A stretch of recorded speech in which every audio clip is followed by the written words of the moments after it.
올해 5월에 미국에 또 캐나다에 비전 트립을 갔습니다. 가서 LA에 있는 한 교회를 방문했는데 그 교회가 저곳입니다. 모자이크 교회. 이 교회 건물이 꽤 멋있는 것 같습니다. 저기가 어디에 있냐면 우리가 아는 이렇게 헐리우드이시라고 이렇게 배우들이 손하고 발 이렇게 도장 찍는 데 아시죠? 헐리우드 거리. 거기서 한 3분만 걸어가면 저 교회가 있습니다. 땅값이 비쌀까요? 쌀까요?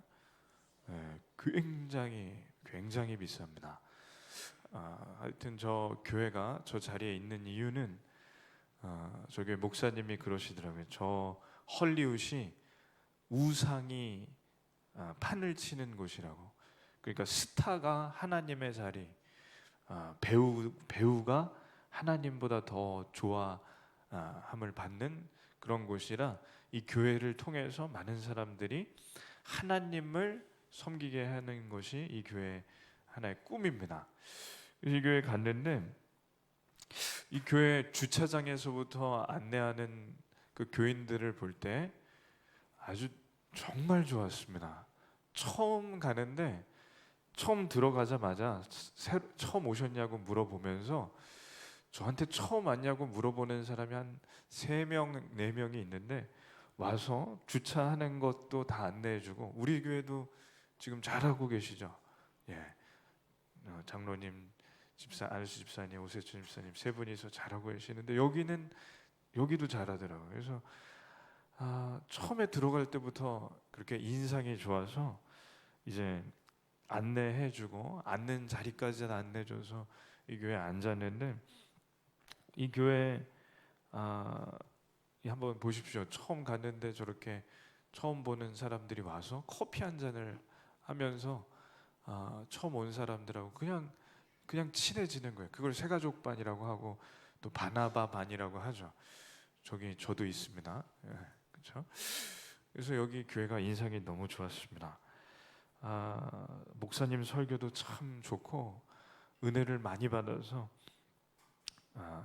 광고 시간에 다음날 새가족 환영회가 있다는 거예요. 그래서 이 교회에 처음 나오는 사람들을 위해 환영해 주는 자리라고 해서 저희가 목사이고 같이 간 목사님 같이 가셨지만 처음 갔으니까 환영회 한번 가봤습니다. 갔더니 커피랑 다과를 이렇게 간단하게 할 수 있게 해주고 처음 온 사람들이 저렇게 한 20명 정도 있는데 앞에 전도사님 2분이 나가서 우리 교회는 어떤 교회인지 우리는 뭘 믿는지 기독교가 뭔지 이런 것들을 쭉 설명해주고 집사님들 중에 리더 우리로 하면 나무장님들이 와서 이렇게 하나씩 또 얘기해주고 안아주고 그러는 겁니다. 한 명씩 돌아가면서 자기소개를 전도사님부터 집사님들이 한 다음에 아주 특이한 점이 있었는데 처음 온 사람들 한 명 한 명에게 물어보는 거예요. 어떻게 오게 됐냐고. 그래서 처음 온 사람들이 얘기를 하는데 한국 사람이라면 한 3마디 할 것 같아요. 안녕하세요. 저는 누구입니다. 근데 이 사람들은 얼마 동안 했을까요? 처음 온 사람들이 1시간 반을 20명이 1시간 반을 얘기하더라고요. 그래서 이런 우리가 말이 없는 거고 이 사람들이 말이 많은 건지 아니면 이 사람들이 보통이고 우리가 이상한 건지 하여튼 미국 사람들은 말이 많은 것 같다. 아니면 자기 얘기를 좀 많이 하고 싶은 것 같다. 그래서 저도 소개를 했습니다. 한국에서 목회를 하는 목사이고 어제 교회 와봤더니 목사님 설교가 너무 좋고 주차장에서부터 친절하고 그래서 책도 4권이나 사고 오늘 환영회가 있다고 해서 왔는데 이렇게 방문한 것을 이렇게까지 환영해 주셔서 고맙다고 하니까 박수를 막 쳐주더라고요. 목사님 왔다고. 그래서 이날 제 소개도 하고 이렇게 쭉 돌아가면서 질문도 하고 소개도 하는 시간을 가졌는데 이날 아주 인상이 깊었던 2사람이 있습니다. 그 사람들을 한번 소개해 드리려고 하는데 저기 보시면 머리가 노란색 여자 청년이 있죠. 20대 한 26살 된 아주 젊은 청년인데, 이 청년이 자기 소개를 하는데 이런 거예요. 평생 교회를 다녔다고. 부모님이 교회 다녀서 어려서부터 교회를 다녔다고. 근데 저는 하나님이 안 믿어진다고. 한 번도 성경을 스스로 읽은 적이 없습니다. 부모님을 떠나서 대학을 들어간 다음부터는 교회를 안 나갔습니다. 그래서 대학을 졸업하고 이 대도시인 LA에 와서 취직을 했는데, 가족을 떠나고 고향 친구들도 떠나서 혼자서 일을 하면서 지내는데 외롭다는 거예요. 고향 친구들은 멀리에 있고 회사 동료들은 마음을 터놓을 친구가 없다는 거죠. 회사 집 혹은 가끔 술집 이렇게 가는데 외로움이 이게 감당이 안 돼서 말을 안 하게 됐고 우울증이 오기 시작했다는 거죠. 고립되기 시작했고. 그러다 이 친하게 된 친구 한 명이 있는데, 최근에 친하게 된 친구가 만나자고 하는데 여기서 만나자는 거예요. 여기가 어디죠? 교회인 줄 모르고 왔어요. 그리고 건물도 교회 같지 않아요. 그래서 이 교회에 왔는데 예배인 줄도 모르고 잠깐 들어가자, 카페 들어가자는 식으로 들어갔는데 예배를 드리는 겁니다. 처음 저처럼 오면은 여기 교회에서 워낙 환영을 잘해주니까 이 친구가 교회에 처음 왔을 때 왜 거짓말했냐고 하지 않고 그냥 그 느낌이 좋아서 이 교회 안에 들어왔어요. 설교를 들었는데 이 설교하는 목사님의 말씀을 듣고 이 친구가 20년 넘게 교회 다녔다가 떠났는데 처음으로 하나님이 자기에게 무언가를 말씀해 주시는 것 같다고 하는 겁니다. 뭐라고 하냐면, 하나님은 나에게 관심이 없는 줄로 알고 살았고, 저도 저에게 관심 없는 하나님, 부모님 떠날 때 그냥 떠나기로 했다고. 근데 어제 처음으로 교회를 20년 넘게 다녀봤지만 하나님은 나에게 처음으로 말씀해 주셨다고. 그러면서 뭐라고 하냐면, 이 안에 오면 마음이 따뜻해졌다는 거예요. 그러면서 그냥 우는 겁니다. 여기서 우는 거예요. 처음 본 사람들 앞에서. 아마 한국의 문화하고는 좀 다른 거죠. 그랬더니 옆에 이 친구를 데려왔던 친구가 안아주고, 집사님들이 와서 안아주는 겁니다. 그랬더니 참 놀라운 게, 이게 문화의 차이인지 모르겠는데 여기에 다른 청년들이, 그 처음 온 교인들이 한 6, 7명 정도가 우는 거예요. 같이. 제 생각에는 아마 비슷한 것 같아요. 외로운 것 같아요. 요즘에 TV 프로그램에 인기 있는 게 나 혼자 산다 그거잖아요. 그러니까 나 혼자 살면 얼마나 사실은 외롭겠어요. 회사 그 치열한 데서 경쟁 상대지 그 동료가 아닐 수도 있는 거죠. 그 자매가 우니까 6, 7명이 한꺼번에 우는데 한 5분 동안 그냥 울면서 그냥 우는 대로 내버려 두는 겁니다. 그래서 인상이 깊었습니다. 근데 이제 제 소개를 하고 제 옆에 있는 친구가 자기 소개를 하는데, 이 친구가 인상이 깊었고, 이게 접니다. 제가 같이 갔던 박찬열 목사님이 제가 영어를 한다고 동영상을 찍어준 거예요. 그래서 제가 한 5분 정도 이제 소개하고 질문도 했는데, 저 옆에 저를 유심히 쳐다보는 저 흑인 청년이 이제 또 굉장히 인상이 깊었습니다. 제가 얘기를 다 끝난 다음에 이 청년이 얘기하는데, 이 청년도 20대 흑인 청년이에요. 근데 얘기를 하는데 이런 거예요. 태어나자마자 부모님이 자기를 버려서 고아원에 갔다고. 아기 때 입양이 됐는데 엄격한 유대인 집에 입양이 됐답니다. 유대인은 지금도 율법을 철저히 지키는 그런 정통파 유대인이 있고, 그 율법을 잘 안 지키는 날라리파 유대인이 있는데, 이 흑인 청년은 정통파 중에 정통으로 들어간 거예요. 굳이 성경으로 얘기하면 바리새인 집에 들어간 거예요. 첫날이 아니죠. 아기 때부터 자라는데 부모님이 이 흑인 자매를 키우는데 하면 되는 것과 하면 안 되는 것을 어렸을 때부터 세뇌하듯이 가르친 겁니다. 토요일 날 회당에 가야 되고 성경은 하루에 얼만큼 읽어야 되고 하지 말아야 되는 거는 이거고 못 먹는 음식은 이건데 이걸 어기면, 아기가 이걸 어기면 얼마나 엄하게 혼냈던지 이 청년이 어려서부터 많이, 미국인데도 많이 맞은 거예요. 혼난 거죠.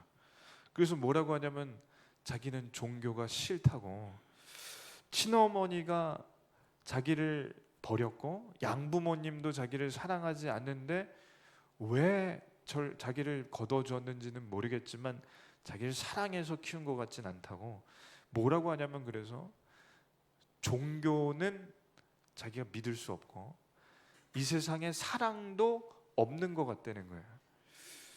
이 친구도 자기 친구의 소개로 이 교회에 처음 나왔는데 뭐라고 하냐면 한 달째 이 교회에 2달째 나왔답니다.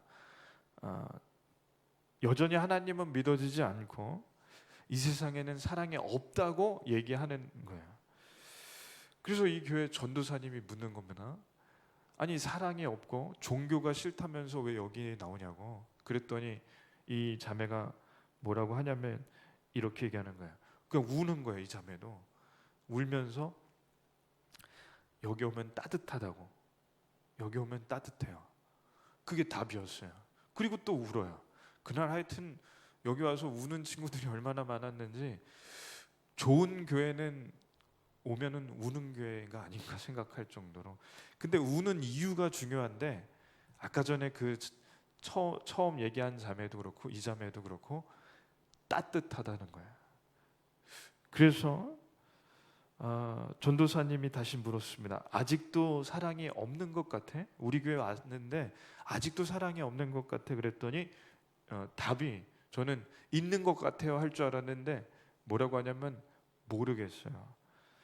사랑이 있다고 믿고 싶지만 평생 친어머니가 버렸다는 그 상처와 양부모님이 저를 학대한 것 때문에 저는 사랑이 아직 있는지 모르겠어요. 근데 여기는 따뜻해요.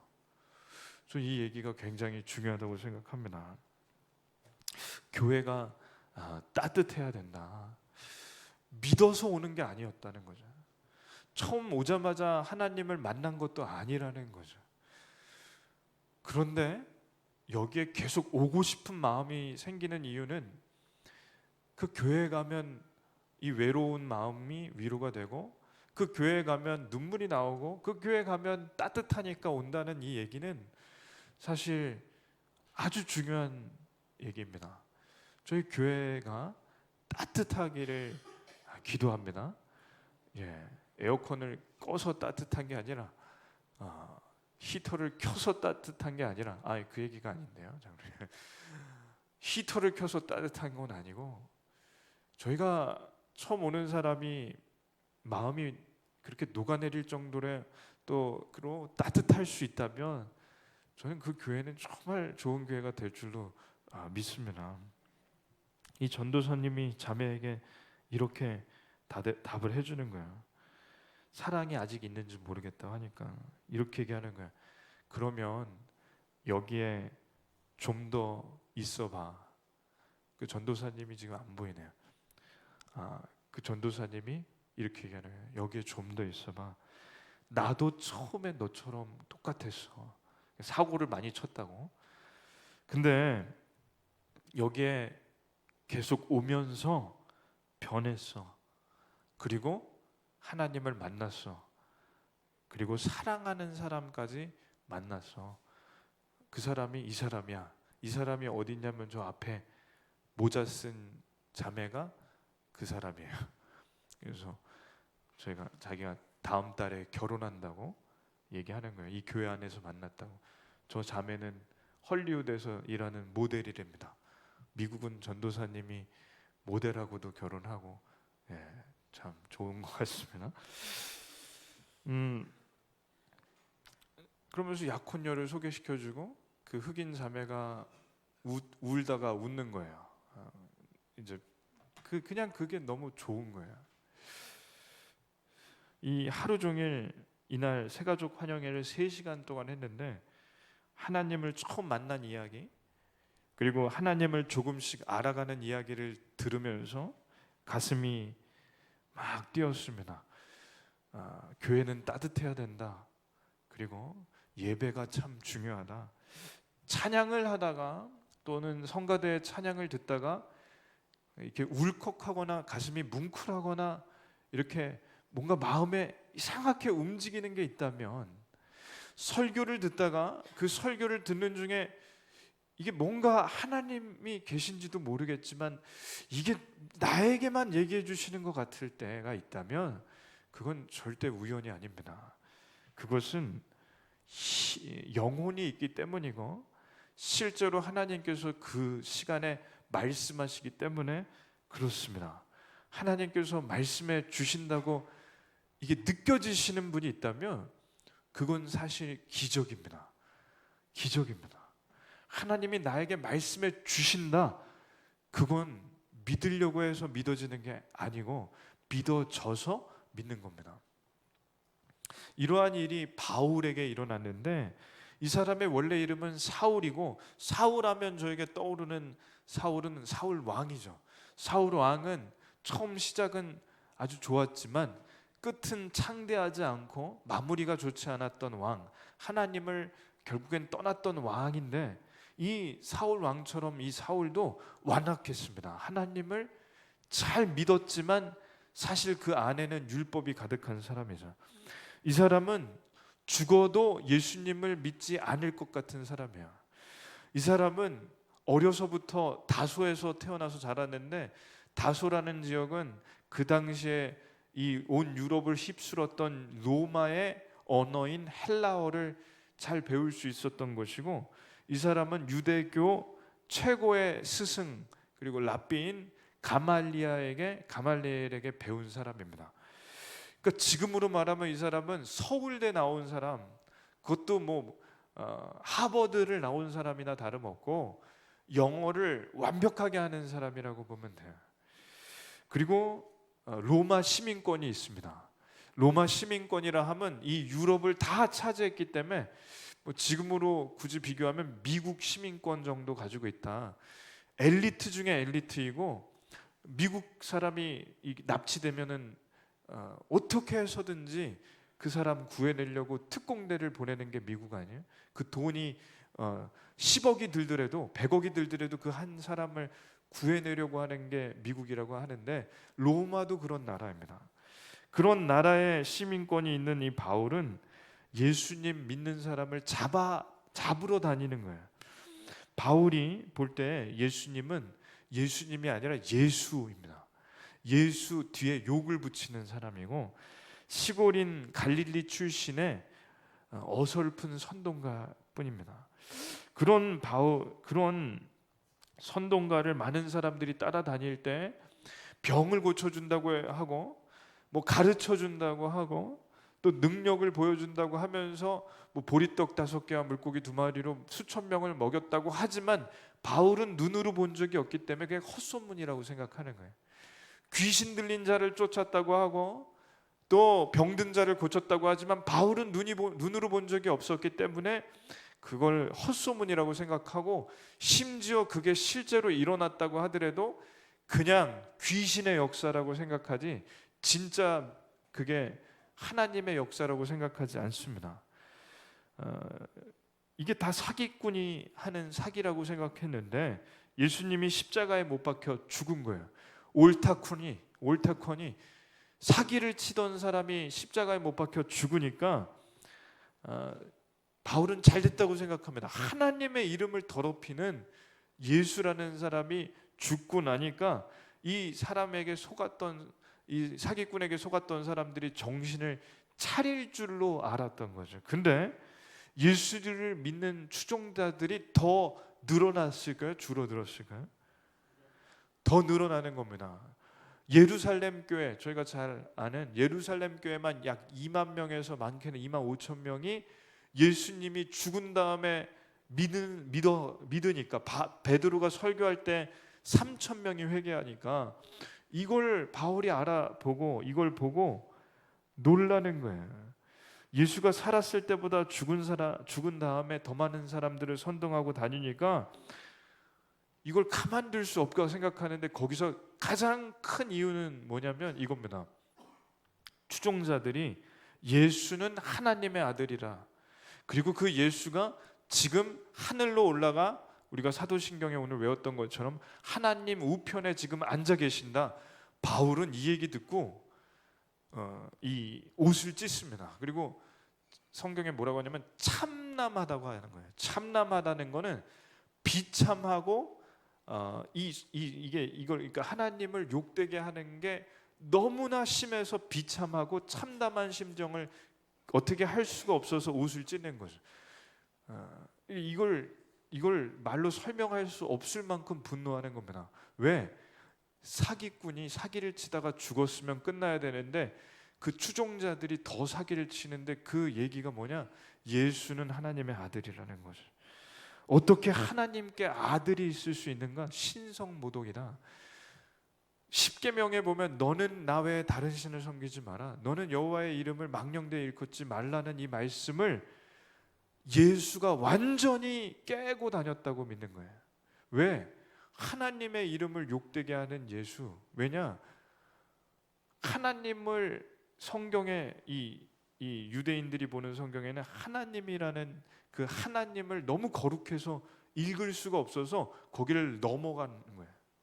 하나님을 혹시나 자기가 죄 짓고 와서 경망스럽게 부를까봐 하나님을 넘어가서 읽거나 Lord, 오 주여, 그렇게 읽어요. 하나님이라는 말을 할 수가 없을 정도로 경외하는데, 이 예수는 자기가 하나님 아들이라고 하니까 이걸 받아들일 수가 없는 겁니다, 바울이. 그래서 다 죽이겠다는 거예요. 오늘 말씀에 나오는 이 본문을 보면 다마색으로 가는데, 다마색으로 가는 이유가 뭐냐? 그렇게 사기치는 사람들, 예수를 팔아먹는 사람들을 잡으러 갑니다. 그러니까 바울은 한번 한다면 하는 사람이에요. 자, 예루살렘에서 대제사장들의 허락을 받아서 다마색까지 가는데, 저 밑에 예루살렘에서 다마색까지가 몇 킬로냐면 230킬로입니다. 이때 당시에 걸어가야 돼요. 230킬로면 한 여기서 대전까지인데, 저희로 하자면 정말 미운 사람이 있다고 쳐요. 그러면 정말 미운 사람이 대전에 살면 대전까지 걸어가셔서 싸우실 분. 나온이가 가고 싶다고 하네. 자, 230km를 걸어가서 그 싫어하는 사람, 미워하는 사람한테 가서 한 일주일 걸어가서 그 사람 멱살 잡을 수 있는 분. 저라면 안 걸어가겠습니다. 그 사람이 서울로 오면 싸우겠습니다. 바울은 정말 한다면 하는 사람이에요. 독한 사람이죠. 이 영화, 저는 이 포스터가 바울을 제일 잘 묘사했어요. 저 사람 얼굴만 봐요. 230km 걷고도 남는 사람이지 꼬장꼬장하게 생기지 않았어요? 저 사람이 가는데 길에서 하늘에서 강한 빛이 내려오더니 바울에게만 비칩니다. 그리고 음성이 들리는데 이런 겁니다. 한번 읽겠습니다. 사울이 길을 가다가 다마색에 가까이 이르더니 호련히 하늘로부터 빛이 그를 들러 비추는지라. 땅에 엎드려져 들음에 소리가 있어 이르시되 사울아 사울아 내가 어찌하여 나를 박해하느냐 하시거늘. 아멘. 바울이 그 순간 고꾸라집니다. 하늘에서 빛이 자기에게만 일행이 같이 갔어요. 근데 그 빛은 바울에게만 비쳤고 음성이 들리는데, 바울은 누구보다도 하나님을 잘 믿으려고 애쓴 사람입니다. 평생의 소원이 있다면 하나님을 진짜 보고 싶었고 하나님의 음성을 직접 듣고 싶었는데, 지금 직접 그 꿈꾸는 일이 일어난 거예요. 하나님이 귀에다 대고 말씀하시는데, 그때 본능적으로 주여 누구시니까, 주여의 주여는 Lord, 내 주인이시여. 그러니까 바울은 자기도 모르게 고백했는데 이걸 말씀하시는 분이 예수님이에요. 예수님은 바울이 사기꾼이라고 생각하는 사람인데 그분이 얘기하시는 거예요. 그때 바울은 처음 고백한 게 참 놀랍게도 예수님을 처음 만나자마자 고백한 게 주인이시여. 예수님을 영접한다는 건 예수님을 저희 마음의 구주, 주인으로 영접하는 거는데, 바울은 참 모범이 됩니다. 자기도 모르게 실수하듯이 내뱉은 말은 주인이시여.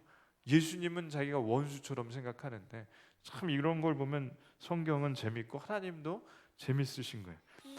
주여 누구시니까 그때 하늘에서 내려오는 답을 듣고 바울이 뒤로 자빠질 뻔합니다. 나는 내가 박해하는 예수라.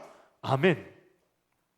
하나님의 아들이라고 거짓말하다가 붙잡혀서 십자가에서 죽었던 사기꾼이 죽어서 무덤에 묻혀서 썩어 있는 줄 알았는데 살아 있는 거예요. 그것도 다시 산 사람도 아니고 하늘에서 음성을 들려주시는 분입니다.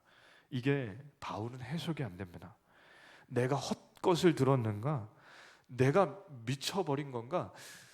이 사람 머리를 치자면 하버드대, 서울대를 나온 사람이지만 머리로 해석이 안 돼. 왜? 죽은 사람이 자기를 부르니까. 그래서 이 바울이 하나님의 아들이 진짜 예수님인지를 그때 생각하는 거죠. 그런데 바울이 갑자기 눈앞이 깜깜해지더니 하나도 안 보입니다. 눈이 멀어버립니다. 그때 다행히 같이 갔던 일행들이 바울을 괴로워하고 있고 힘들어하니까 일으켜줘서 시내까지 데려다 줍니다. 눈이 멀어서 아무것도 할 수 없는 사울은, 바울이 되기 전 사울은 3일 동안 다마색에 있는 한 숙소에 머뭅니다.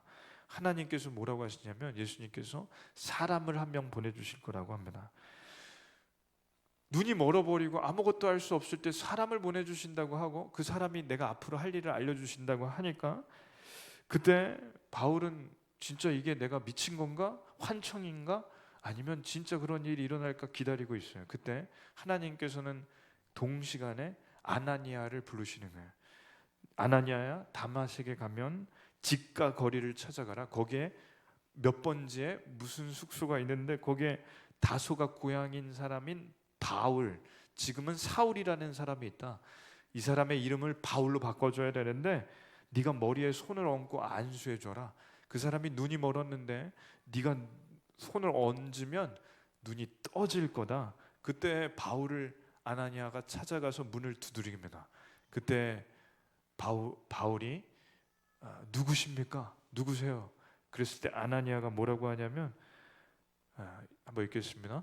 형제 사울아, 주 곧 내가 오는 길에서 나타나셨던 예수께서 나를 보내어 너로 다시 보게 하시고 성령으로 충만하게 하신다니 즉시 사울의 눈에서 비늘 같은 것이 벗겨져 다시 보게 되니라. 아멘. 바울은 온몸에 전율이 됐겠죠. 오는 길에 예수님의 음성을 들은 것은 아무도 모릅니다. 바울은 혼자만 알고 있어요. 일행도 모릅니다. 근데 처음 보는 사람이 자기가 여기 있는 걸 어떻게 알고 왔는지도 모르겠는데 네가 오는 길에 나타나셨던 예수님이 나를 너에게 보내줬고 너를 눈뜨게 하시려고 하셨다 하면서 손을 얹으니까 눈이 떠지는 겁니다. 그래서 아까 포스터에 봤던 그 바울이라는 영화가 나왔는데 제가 이 장면을 한번 보여드리겠습니다. 저 사람이 바울이죠. Yes, the road to Damascus. 빛이 눈을 강하게 비춥니다. Why do you persecute me? Why do you persecute me? 사울아 사울아 나를 왜 박해하느냐? Who are you, Lord? Who are you, Lord? I am Jesus, whom you are persecuting. 네가 박해하는 예수라. What happened? Can't see. Here. Lay him here. Something happened on the road. Something like a light. There was a voice like thunder. He fell to his knees as if he were struck down, and he was shouting out the words, "Who are you, Lord?" All the way here, he has been saying aloud, 눈이 안 보이는 거예요. Jesus is the Messiah. Saul of Tarsus, can you hear me?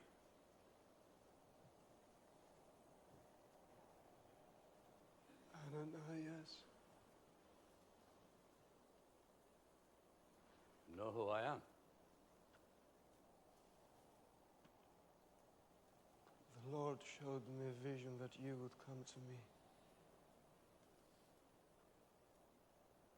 그게 Tell 아나니아. me, you have lost your mind. You haven't eaten or had anything to drink in 3 days. 아무것도 Your 안 actions 먹지 against 못했고 those that follow Christ and all the harm you have done is well reported. I know you have come here on authority of the chief priests to arrest all those who call on the Lord's name. 주의 이름을 부르는 자는 구원을 얻으리로다. I am a wretched man. I deserve death.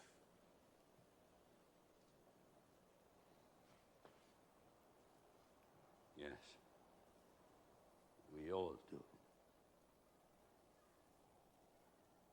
Yet, Christ has set us free.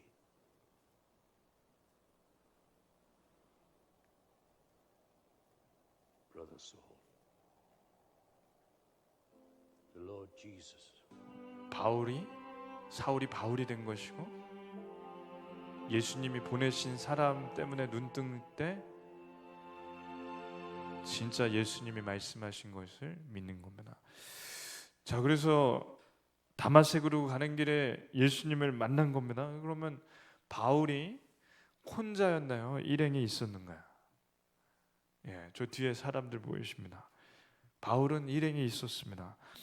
바울에게 강한 빛이 비춰지는 걸 일행들이 봤을까요? 못 봤을까요? 봤습니다. 희한하다고는 생각을 하는 거예요.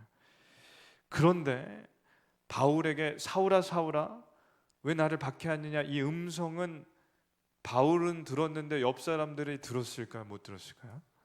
못 들었습니다. 여기서 알 수 있는 게 무엇이냐면 믿음은 하나님께서 주셔야만 됩니다. 이 옆에 있는 사람들은 믿었는지 안 믿었는지 저는 모르겠어요.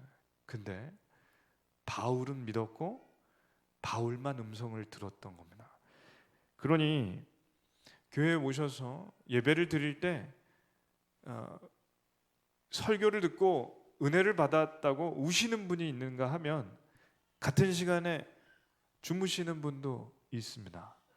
그러면 옆에 있는다고 하나님을 만나는 사람 옆에 있다고 만나는 게 아니라 하나님이 믿음을 주셔야만 저희는 선물로 받는 겁니다. 이건 굉장히 중요합니다.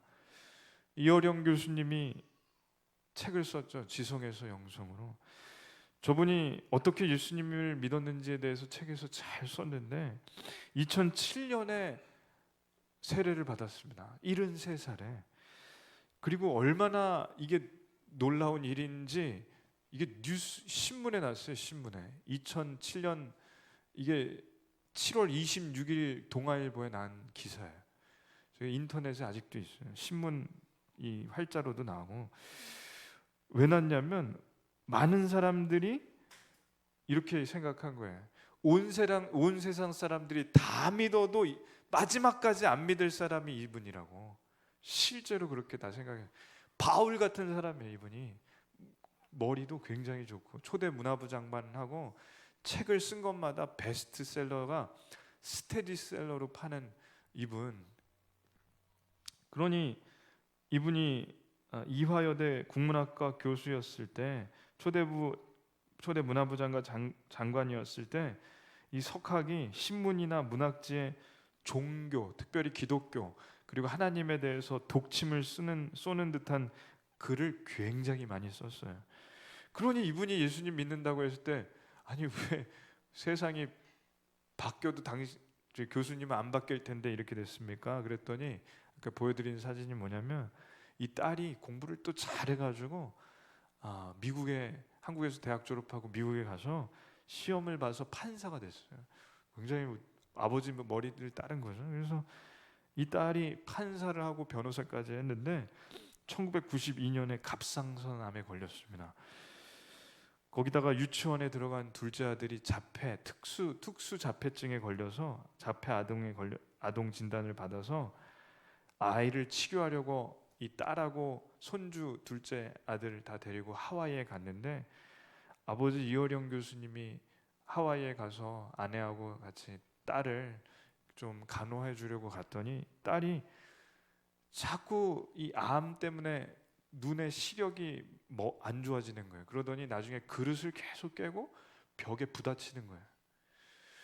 저렇게 이쁜 딸이 미국에서 판사하다가 나중에 이혼하게 되고 암에 걸리게 되고, 둘째 아들은 그렇게 장애 판정, 그 정신지체 판정을 받고 딸이 거기다 눈까지 멀어졌으니 이 아버지가 얼마나 마음이 힘들어요. 근데 이 딸은 교회를 잘 다녔다는 거죠. 그래서 딸이 아버지한테 계속 얘기하는 거예요. 하와이에서 자기 눈이 멀면서도 아버지 교회 한 번만 가요. 그랬더니 교수님이 뭐라고 하냐면 참다가 야 내가 멀쩡해도 갈까 말까인데 네가 그렇게 잘 믿는 하나님이 너를 이 모양으로 했는데 내가 왜 가야 되냐고. 그랬더니 딸이 아니에요. 하나님은 좋으신 하나님이야. 너가 미쳤구나. 그러고 안 가는데 이분이 이 아버지가 잠자다가 결심을 한 게 하나 있어요. 하나님 내가 절대로 당신을 못 믿겠는데 이거 하나만은 물어봅시다. 그러면서 교회에 갔어요. 태어나서 처음으로, 평생 처음. 이렇게 처음 기도한 게 이겁니다. 만약 미나가 어제 본 것을 내일 볼 수 있고 오늘 본 내 얼굴을 내일 또 볼 수만 있게 해주신다면 저의 남은 생을 주님께 바치겠나이다. 아주 작은 힘이지만 제가 가진 것이라고는 글을 쓰는 것과 말하는 천한 능력밖에 없사오니 그것이라도 좋으시다면 당신께서 이루시고자 하는 일에 쓰실 수 있도록 바치겠나이다. 이게 태어나서 처음 한 기도인데 문화부 장관이라 그런지 기도도 참 잘해요. 딸이 하와이에서 갑상선 암에 망막 박리 판정을 받고 의사가 한 달 안에 시력이 잃을 거라고 얘기한 겁니다. 실제로 안 보여서 그릇을 깨고, 한국에 그래서 아버지가 손을 붙잡고 딸을 서울대병원에 데려갔는데 병원에 가면서 이 기도를 한 거예요. 한국에 오는 비행기 타면서 이 기도를 한 거예요. 가서 검사를 받았습니다. 망막이 깨끗해요. 완전히 깨끗해요. 그래서 이 아버지가 믿은 거예요. 그래서 세례 받은 거예요. 그 2007년에 일어난 일. 바울이 그렇게 눈이 멀다가 떠진 것처럼 이분은 자기보다 더 귀한 딸이 눈이 떠지게 되니까 믿은 겁니다. 그래서 그게 동아일보에 나온 거예요. 그러니까 믿음은 하나님께서 주셔야만 됩니다. 지금 이 자리에 앉아 계신 분들은 사실은 인정하실지 안 하실지 모르겠지만 기적입니다. 하나님은 믿으려고 애쓴다고 믿어지지 않습니다. 진짜 믿어지는 건 기적입니다. 하나님이 믿음을 주신 겁니다. 특별히 믿지 않는 자녀가 있거나 믿지 않는 남편이 있는 분은 이 자리에 그 자녀나 남편이 같이 오는 게 얼마나 힘든지를 생각해 볼 때 반대로 내가 이 자리에 있는 것도 얼마나 큰 기적인지 아실 거라는 거죠. 어렸을 때 잘 다니던 아이가 커서 교회를 떠나면 그 아이가 교회로 다시 돌아오는 게 얼마나 힘든지 아실 겁니다. 사랑하는 남편이 교회에 오길 바라지만 정말 그런 일이 일어날까 믿어지지 않고 그 기도가 10년이 넘어가고 20년이 넘어간다면 그 일은 사실은 기적이 아니고서는 일어나지 않는 일이에요. 눈먼 사람이 눈 뜨는 것보다 남편이 교회 나오는 게 더 큰 기적일 수도 있다는 거죠.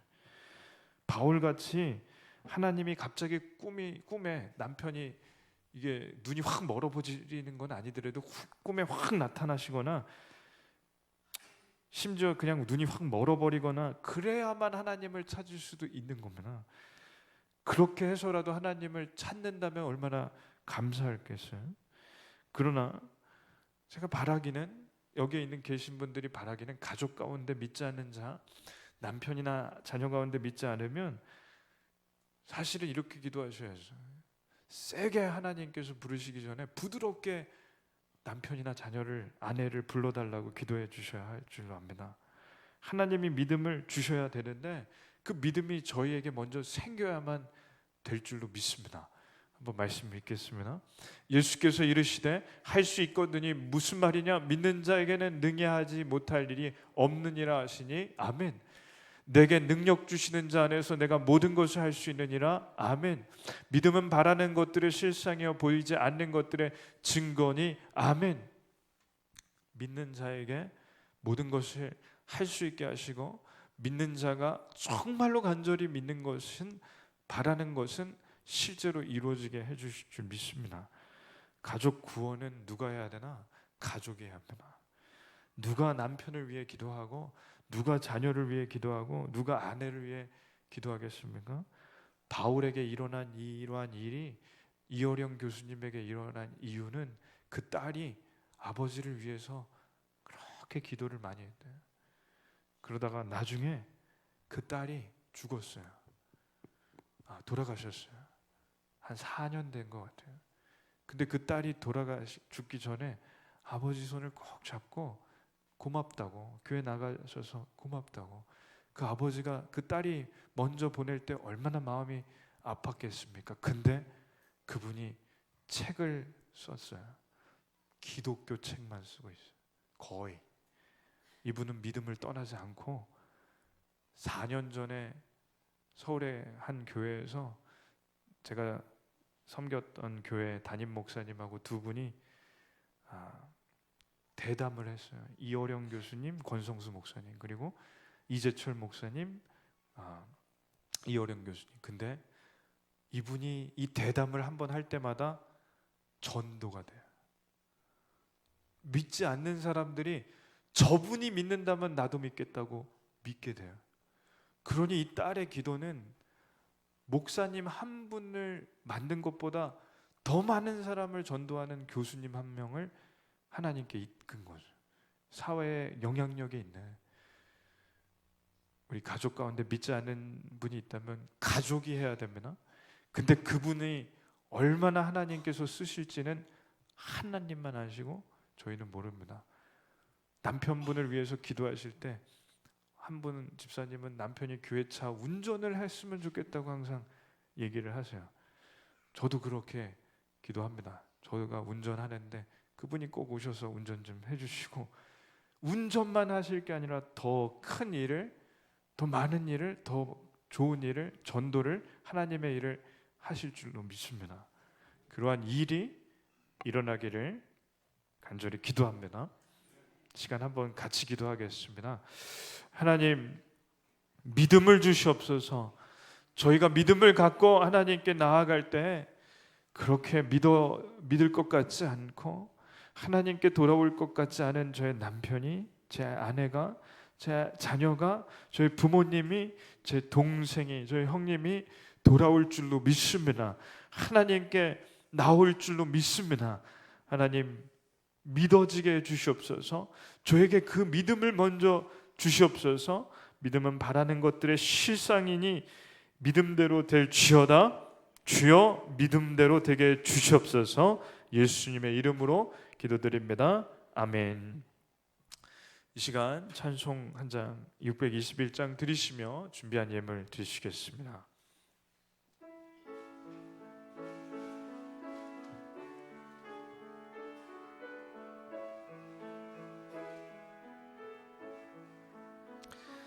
찬양하라 내 영혼아, 찬양하라 내 영혼아, 내 속에 있는 것들아 다 찬양하라. 아멘. 시간 지난주 그리고 지지난주 하나님께 올려드린 감사 그리고 여러 제목 잠시 나누겠습니다. 캄보디아 선교를 위해 헌금을 해주셨습니다. 여러분이 해주셨습니다. 감사합니다. 생일 감사 헌금 이고은 집사님, 최은실 집사님 드렸습니다. 감사합니다. 그 외에 여러 제목으로 올려드린 이 제목 감사 하나님께서 받아주실 줄 믿습니다. 기도하겠습니다. 하나님, 캄보디아에 가고 오는 길 지켜주시고 가는 길에 그곳을 위해 애쓰며 수고하며 의료로, 음식으로, 주일학교로, 전도로, 설교로 여러 모양 여러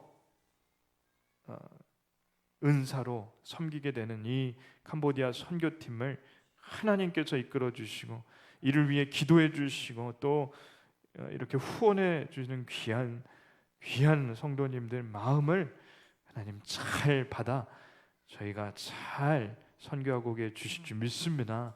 이 선교팀을 통해서 선교사님이 힘이 나게 해주시고 그곳의 사역자들과 그곳의 교인들이 힘을 얻어 하나님 나라 이룩하는데 하나님께서 함께 주시옵소서. 감사와 또 여러 제목드립니다. 생일을 허락하셔서 감사합니다. 태어나게 해주셔서 감사하고 하나님 나라 위에 애쓰게 해주셔서 감사합니다. 이 모든 거 예수님의 이름으로 기도드립니다. 아멘. 광고하겠습니다. 오늘 오후에 나무 모임은 전도로 모이겠습니다. 간단히 밑에 볼펜이 있고 전도지가 있는데 나무 모임별로 혹은 뭐 나무 모임끼리 합쳐서도 괜찮고 교회 주변에 전도를 하겠습니다. 캄보디아 선교를 위해 기도와 후원을 부탁드립니다. 날짜는 다음 주 주일 저녁 선발대가 떠나고 그 다음 날 월요일에 후발대가 떠납니다. 선발대는 정영민 목사님과 박요한 집사님 가정이 떠납니다. 5분이 아이들까지. 그리고 후발대는 10월 7일 월요일에 저희 교회 류인자 집사님과 저와 노크교회 10명 다 합쳐서 10명 그래서 총 15명이 가고 오는데 저희가 의약품, 의류, 아이들과 선교사님 선물 그리고 그곳에 주일학교를 하면서 아이들을 위해서 준비하는 간식 뭐 기타 등등 여러 가지를 준비하는데 이를 위해서 가고 또 돌아오는 날까지 기도해 주시고 또 오늘 의류나 여러 가지 치약을 비롯해서 준비하신 분들이 있는데 감사드립니다. 또 재정으로 후원해 주셔서 감사드립니다. 박주란 집사님 지난주 금요일 그저께 금요일에 퇴원했습니다. 복강경으로 수술을 하여서 잘 수술이 맞춰졌고 또 조직 검사를 했는데 우려했던 암은 없는 걸로 깨끗하게 치료가 됐다고 그래서 관리만 잘하고 회복만 하면 된다고 그래서 기도해 주신 성도님들께 너무 감사하다고 수연 자매와 박주현 집사님 신방 갔더니 전해달라고 합니다. 감사합니다. 퇴원하셨습니다. 오늘 오후에 청년 예배가 있습니다. 캄보디아 선교팀 연합 예배로 드리는데 오늘 오후에는 선교팀 비롯한 청년들이 같이 가서 선교팀을 위해서 기도해주고 예배드리는 시간을 갖겠습니다. 다음 주에는 선교팀이 선발대가 저녁 6시에 7시 비행기를 타야 되는 관계로 주일 예배를 오전에만 연합 예배로 드리겠습니다. 감사합니다. 주기도문과 축도로 예배를 마칩니다. 하늘에 계신 우리 아버지여 이름이 거룩히 여김을 받으시오며 나라에 임하옵시며 뜻이 하늘에서 이루어진 것 같이 땅에서도 이루어지이다.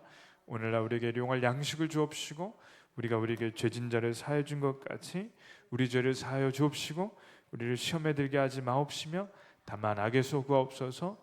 내게 나라와 권세 영광이 아버지께 영원히 있사옵나이다. 아멘. 이제는 우리 주 예수 그리스도의 은혜와 성부 하나님의 무한하신 사랑과 성령님의 위로내줘 충만 교통하심이 이 자리에 있는 모든 하나님의 백성들 위에 이제로부터 영원토록 함께 있을지어다. 아멘.